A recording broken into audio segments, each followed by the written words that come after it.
मुलुकमा बसेको एउटा सानो शान्त र तर रहस्यमय भरिएको बस्ती, जहाँ बिहान याकको घन्टीले दिन सुरु हुन्थ्यो र साँझ धुवासँगै गाउँ निदाउँथ्यो। यही गाउँमा बस्ने गर्थे हरि र कमला। हरि एक साधारण देखिने तर गहिरो सोच बोकेको युवक। याक पालन उसको जीवन थियो, तर उसको आँखामा सधैँ केही अनेक प्रश्नहरू लुकेका हुन्थे र कमला गाउँकै सुन्दरी मुस्कानमा न्यानोपन र आँखामा अनौठो रहस्य भर्ने गर्थ्यो। उसको परिवार देवता र श्राप दुवैसँग जोडिएको छ। त्यो दिन याकको गोठ नजिकै भाग्यले पहिलो पटक हरि र कमलालाई आम्ने सामान्य ल्यायो। कमलाले लड्न लाग्दा हरिको हात समात्यो र त्यही क्षण समय रोकिएको जस्तै भयो। शब्दहरू बोलेनन्, तर आँखाहरूले सबै भनिदिए। नदी किनार, हिमाल हेर्ने डाँडा र मौन क्षणहरू, यिनी बीच प्रेम गहिरिँदै गयो। तर गाउँमा डरायो पुरानो विश्वास फेरि जाग्यो।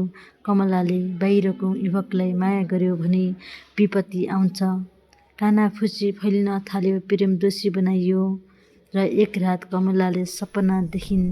सेतो पहिरनकी एक स्त्री हिमाल जत्तिकै शक्तिशाली। उसले भनिन्, तिम्रो प्रेम या त गाउँ बचाइनेछ या त नष्ट गर्नेछ।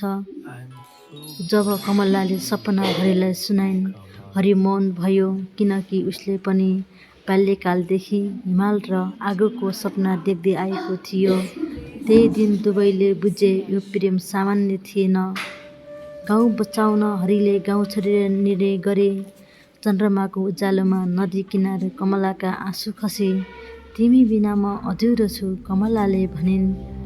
त्यही रात हिमाल गर्जियो, भयानक हिउँ पहिरो गाउँतिर झर्यो। डर, चिच्चाहट, अन्धकार। अब निर्णयको समय थियो। हरि र कमला हिमालतिर दौडे, हात समातेर देवतासँग प्रार्थना गरे। हाम्रो प्रेम दोषी छ भने हामीलाई सजाय देऊ, तर गाउँ बचाइदेऊ। अचानक तेज उज्यालो फैलियो, हिउँ पहिरो रोकियो, तर हरि प्रकाशभित्र हराउँदै गयो। देवताको आवाज आयो, ऊ अब हिमालको रक्षक हो। कमला रोइन्, टुटिन्, तर गर्व पनि गरिन्। उसको प्रेम गाउँको ढाल बनेको थियो। हावा चल्दा आज पनि उनी हरिको आवाज सुन्छन्। तर आज याक गाउँ सुरक्षित छ, हिमाल शान्त छ, र यो शान्तिको कारण एउटा प्रेम कथा हो।